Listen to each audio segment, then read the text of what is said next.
সম্প্রতি সোশ্যাল মিডিয়ায় ব্যাপক আলোচনায় থাকা জনপ্রিয় কন্টেন্ট ক্রিয়েটর কাফি।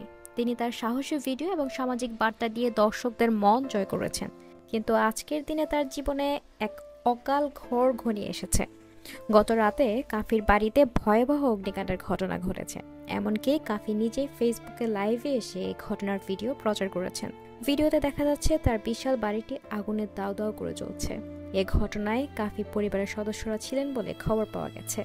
তবে এখনও নিশ্চিত হওয়া যায়নি তারা সবাই নিরাপদে আছেন কিনা। এ ঘটনায় সারা দেশে মানুষের শোকে মগ্ন। কাফির ভক্তরা তার জন্য দোয়া করছেন। অন্যদিকে তার বিরুদ্ধে যারা ছিলেন তারাও এমন ঘটনার নিন্দা জানিয়েছেন। কিন্তু প্রশ্ন হচ্ছে, কেন কাফির বাড়িতে আগুন লাগানো হলো? এর পিছনে কার হাত আছে?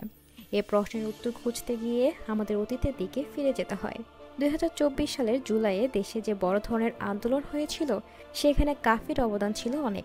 তিনি ছাত্র জনতাকে নেতৃত্ব দিয়েছিলেন এবং সরকারের বিরুদ্ধে লড়াই করেছিলেন।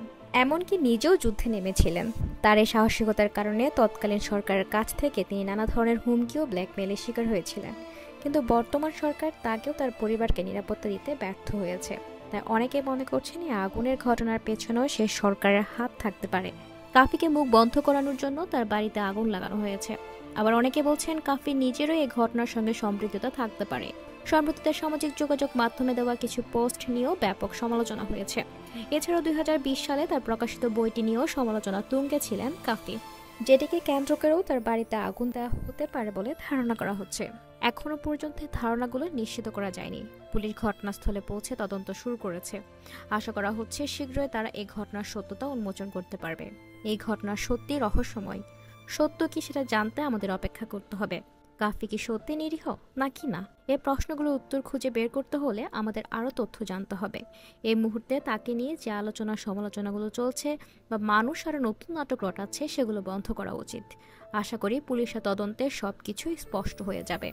এখন সোশ্যাল মিডিয়ায় কাফিকে নিয়ে যে সমালোচনা ঝড় উঠেছে তা এই ঘটনার পর আরও তীব্র হয়েছে। তার বিরুদ্ধে নানা অভিযোগ উঠেছে। এই সমালোচনার ঝড়কে কাজে লাগিয়ে পতিত সরকার হয়তো কাফির বিরুদ্ধে নতুন কোনো অভিযোগ তুলে আনতে পারে। তবে এখনো এ সম্পর্কে কিছু বলা কঠিন। এই ঘটনা সারা দেশে চাঞ্চল্য সৃষ্টি করেছে। কাফি নিজে এখন বিপাকে রয়েছে। সত্য কি সেটা জানতে আমাদের অপেক্ষা করতে হবে। একটি বিষয় স্পষ্ট যে এই ঘটনা কাফির জীবন ও কর্মজীবনে বড় ধরনের ধাক্কা হিসেবে আঘাত এনেছে। তার ভবিষ্যতে কি হবে সেটা এখন অনিশ্চিত। এই ঘটনাটি সারা দেশে মানুষের মনে আতঙ্ক ছড়িয়ে দিয়েছে। কারণ কাফির মতো জনপ্রিয় একজন ব্যক্তির সঙ্গে যদি এমন ঘটনা ঘটতে পারে, তাহলে সাধারণ মানুষের নিরাপত্তা নিয়েও প্রশ্ন উঠেছে। দর্শক, আপনাদের কাছে কি মনে হয়, কাফির বাড়িতে কে বা কারা আগুন লাগাতে পারে? আপনার মূল্যবান মতামত কমেন্ট বক্সে জানিয়ে দিন। আর আপডেট পেতে আমাদের পেজটি ফলো করে সাথে থাকুন। ধন্যবাদ।